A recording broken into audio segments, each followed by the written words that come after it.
Hello, FedCap family. How are you today? I hope all things are going well for you as we continue our Financial Friday series during this COVID-19 period. So I'm Keith Reed, the supervisor for work readiness instruction with FedCap here at our Bronx WeCare office located on Grand Concourse. And in continuation with this whole Financial Friday series, I'm going to talk to you today a little bit about making sense out of investing.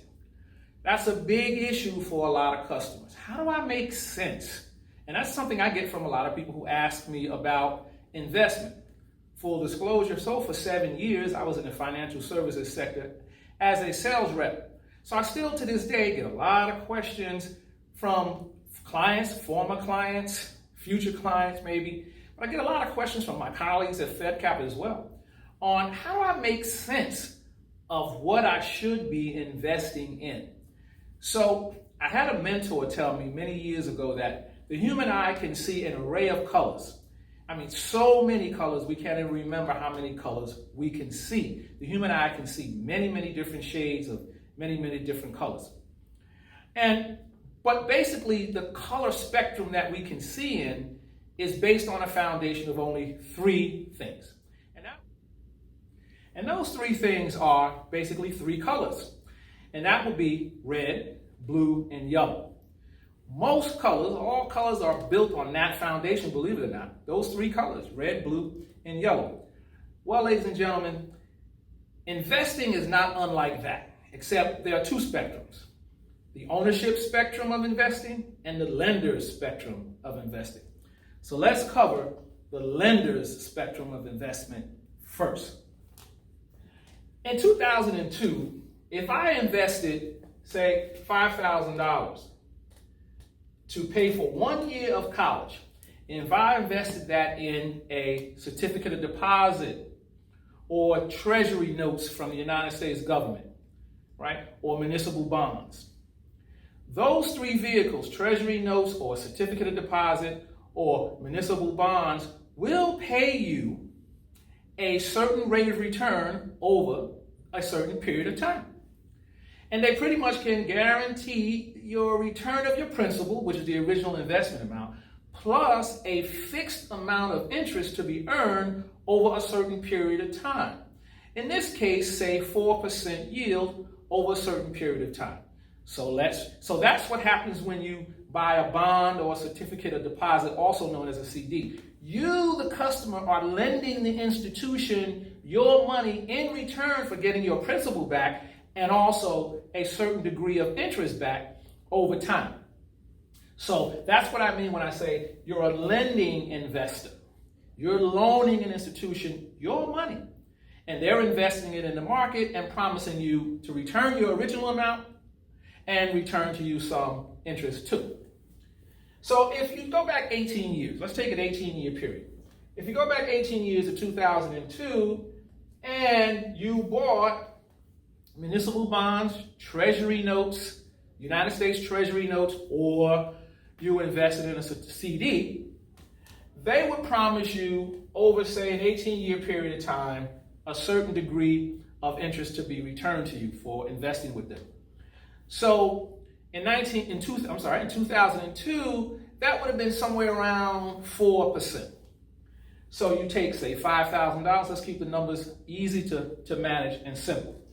$5,000 you would invest in a CD, municipal bond fund, or treasury notes, U.S. treasury notes. So you want that money because you want to be able to pay for at least 1 year of college for your child. So you invest the $5,000. Now it's 18 years later. And now you've invested that and you check into your investment account and you have in fact received your 4% ROR, rate of return, over that 18-year period. That's a great thing.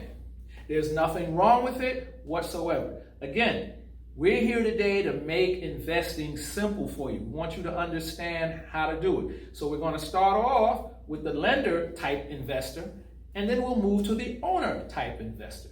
But for right now, the lender type investor. So you've loaned those institutions the $5,000, and they promised you 4% yield on your return. So 18 years later, you saved $10,100. That's what $5,000 at 4% rate of return over 18 years would yield. It would yield you $10,100. Now, there's an upside to all investing as well as there's a downside to all investing. So the upside to investing as a lender is that you're not going to really get rich, to be honest with you. It's conservative, it's safe, and the yields are guaranteed in the investment contract. Speaking of contract, that's exactly what a certificate of deposit is with the bank that you purchase it from. Remember this, take note, ladies and gentlemen, in FedCap land. When you purchase a certificate of deposit, a CD, it is a contract. That's why if you violate the contract by removing the money before the maturity date, you pay a penalty, right? And I don't want any of you to do that. So if you decide to invest in a certificate of deposit, you need to be ready to go the full term of the contract. Certificate of deposits run anywhere from 6 months to a year and a half to 2 years to 5 years and even 10 years, right? And some of them are 20 years even. So you can have those kinds of contract agreements through the certificate of deposit with your bank. But let's get back to the arithmetic. Your $5,000 has now grown into $10,100 at what? 4% rate of return over the 18-year period. And as I said, you won't get rich doing it this way, but you will make money. You'll make some money and it'll be conservative and it'll be relatively safe, which is important to a lot of investors, right? Having my money in a safe place because they don't like risk. They just not really good with risk. And they need something. They want to make money, but they don't want to be too risky at investing their dollars. However, inflation steps in too. Yes, you've put away $5,000 for 18 years to pay for 1 year of college for your son or daughter to go to school. However, the $5,000 that it cost to go to college for 1 year in 2002 now costs $20,000. You see, inflation stepped in, ladies and gentlemen, and now your investment value could not keep up with inflation. So now, college now costs $20,000 in 2020 for 1 year, and you're behind the game by half. You have $10,100 saved, but remember, your original goal was to save enough to pay for 1 year of college 18 years into the future. Your goal was a good goal. There was nothing wrong with it. However, your choice of an investment vehicle was so conservative and probably based on being so uneasy about investing in the market directly, stocks, bonds, mutual funds, things of that nature, you took the conservative route. Well, as we continue to make sense of investing, right? The conservative route puts you 50% behind the game to pay for that 1 year of college for your son or daughter to go to school. So you have to now ask yourself, well, what am I going to do? Where will I get the other $10,000? And I don't have the answer for you today on where you would get that from, right? But here we have it. This is the arithmetic. This is how it works out when you choose to be a lender investor as opposed to a owner investor, right? And again, there's nothing wrong with either one of them. It all has to do with how comfortable you are investing your money in the marketplace. So let's run through it one more time. 2002, $5,000 invested to pay for 1 year of school for your son or daughter, 18 years into the future. Your rate of return was 4% annually on your $5,000. You got a guaranteed return of $4,000 based on the investment vehicle you chose. So they ended up giving you the $10,100. You did earn money. They kept their word. You got your $5,000 back plus another $5,100 back on your investment. But unfortunately, inflation kicked in. the cost of going to school went up. And it went up at an average of 8% a year. So here you earn 4% a year on your conservative investment, but inflation outpaced you by 4 points, meaning 8%. So that's why you're basically halfway there toward the money you put aside for your son or daughter to go to school. So I hope that makes sense to you as we move into ownership investing, right? And we want to talk about that next.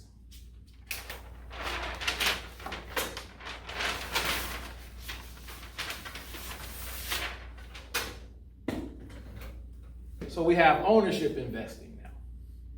Ownership investing covers the areas of stocks, mutual funds, and real estate. And here are the advantages.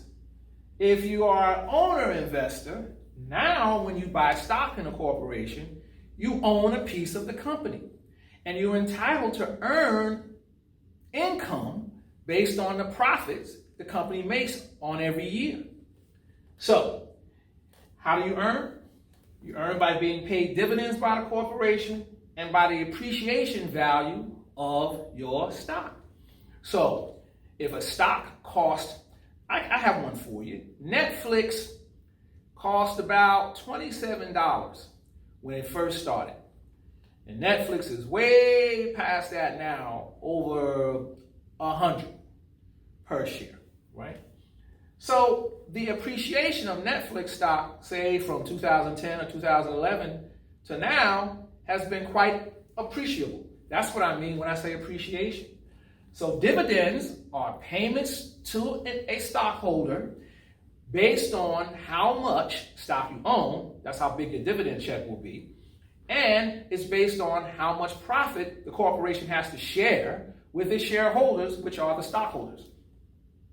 Appreciation is when a company is doing so well for itself in the market that the shares of the stocks begin to almost expand this way in value.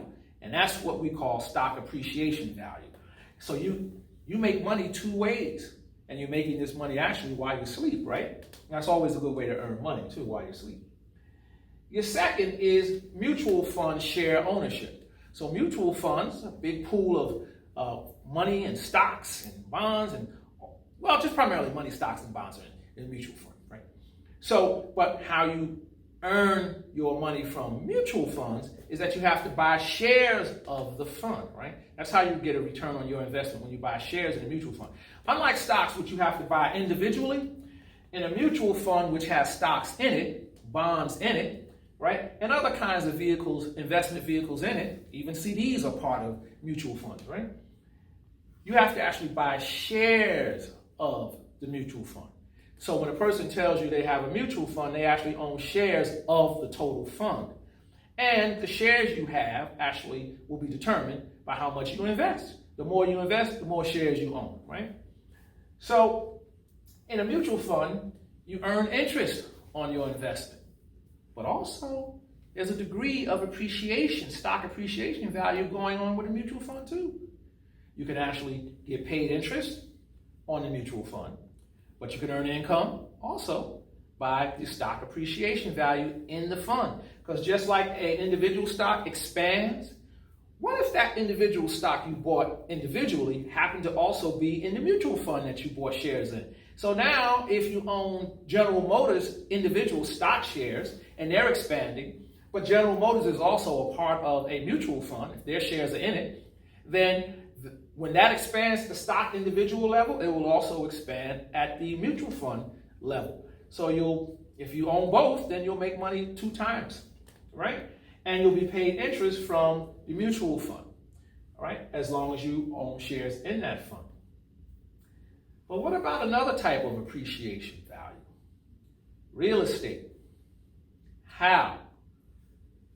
How do you earn income from real estate? Through rent, right? Through rent. And also through the appreciation of the actual real estate holding itself. So if you bought a house in 1990 and now 30 years later the mortgage is already paid off and you bought a house at $150,000, depending on where you live, if you live where I live in New Jersey and you bought a house for $160,000, $65,000, that house is worth somewhere around $340,000 to $350,000 30 years later. Right? So it's gone up in appreciation value considerably. So this is the area of ownership investor. It could come in the form of real estate, it can come in the form of a mutual fund, and it can come in the form of individual stock ownership as well. Let me leave you with this point too. Any of you out there listening that has ever been or owned a 401k, if you've ever owned a 401k, you already own a mutual fund. A 401k, so let's put that on the list. 401k, right? A 401k is a mutual fund, and that's all it is, right? It's a retirement type mutual fund, but still a mutual fund, okay? So I just want to throw that in case you ever thought that, well, I've never owned a mutual fund. But if you've been in a 401k plan at a job you had before or currently have now, yes, you have. And you've been earning interest on that mutual fund toward your future retirement date in the future. Real estate, again, has appreciation value because we all know what a property costs today may not cost that, should not cost that 20 years from now. It should actually go up in value, right? And you can earn money through rent. So what I've seen in the past happen with real estate is if someone has a $2,500 per month mortgage, and we'll just call it mortgage like that, right? $2,500 per month mortgage, you can bet, and it's a two-family. We'll call it a two-family duplex. I can tell you that the owner of this property is probably going to get about $1,500 a month from each unit. And right, each unit. Okay? Each unit. That's $3,000. Right? $3,000 a month in rent. That means he's going to earn $500 a month profit in rent. That means the tenants are paying for the house, not you. That's a wonderful thing about real estate investing, is that you can actually, particularly if you don't own a one family, if you own a multiple family, you can actually have your rent structured in a way where it covers your mortgage, at least your mortgage. No, ladies and gentlemen, it may not cover a broken boiler. It may not cover a pipe being busted in the wintertime. You have to fix it and get it repaired. That's why you save the $500 a month for repairs when that happens. You don't know. A tree may fall on it. You don't know what may happen.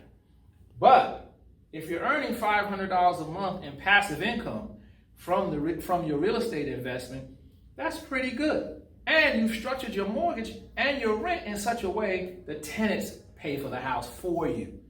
And so when it's all said and done, you've pretty much bought this house with the original down payment that you gave, and everybody else that lived in the units over those years paid for the house for you. You walk away with the appreciation value in the house 25 years later, and 25 years later worth of $500. Of course, as you rent the apartment going into the future, the $1,500 rent today will not be $1,500 rent tomorrow. That's another thing you can count on in the arithmetic. You say, Mr. Reed, how so?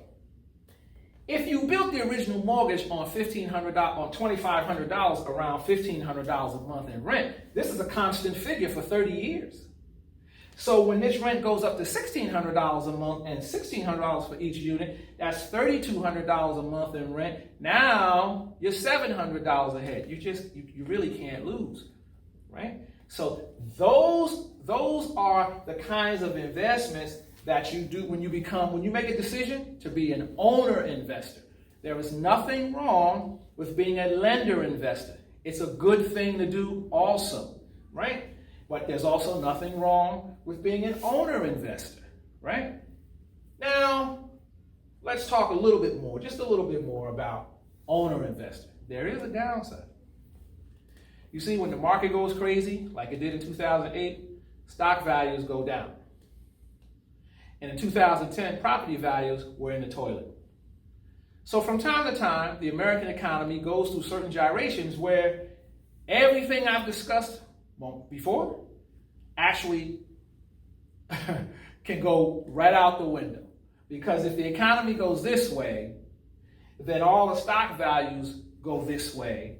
And we've seen in all our lifetimes when property values go this way, when you can't give a house away, let alone sell a house. Some people may say we're living through that right now during the COVID-19 period, where many companies are experiencing what's called contraction, where they have to lay off people, they don't have the money to spend because they're not making any money, and their stock values are shrinking, which is called contraction, right? So things are moving in and contracting and getting smaller and smaller. It will come back. I'm confident because every time I've seen this happen in my lifetime that I can recall, between 1987, which they call Black Monday, and then there was the 2008 period, another period we went through tough times in America, and now because of COVID-19. But every time it's come back. And people who bought low ended up making a lot of money because when it came back, the appreciation values of all these holdings went back up and people made a lot of money. So my advice is to not be afraid of the investing market, not be afraid of putting your money where your mouth is. But my advice is also to be smart about where you put it. That's why today's lesson is entitled Making Sense of Investing. Making sense of investing. Because if you can make sense out of it, and you understand that just like all of the colors that I spoke about earlier really are finding their foundational place in red, blue, and yellow, all of the investing that you hear about on the news, all of it, every single piece of it, is based on two things. He or she who wants to be an owner investor, or he or she who wants to be a lender investor. That's it. That's really it. It can be complicated when you start talking about things of like the taxes you have to pay on it. It can get complicated. It can get complicated when you're talking about yields versus interest. Those kinds of things can get complicated. It can get complicated when you hear someone's talking about dollar cost averaging when you buy stocks and when you buy shares in mutual funds. I get all that.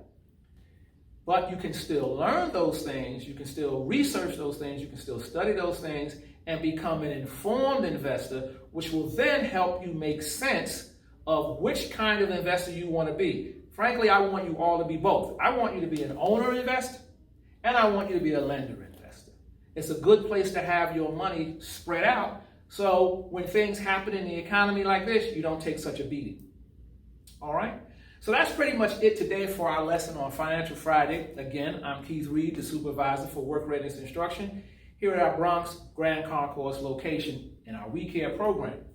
And so if you have any questions about what you saw today, just give me an email. Just send me an email at kreid, that's K-Reid, R-E-I-D, @fedcap.org, and I'll be happy to respond to any questions you may have about today's lesson on Financial Friday. Right? So you folks stay well, stay healthy, and we look forward, as I always say, we look forward to seeing you all back here in our workshops someday in the not too distant future. Thank you and have a great day.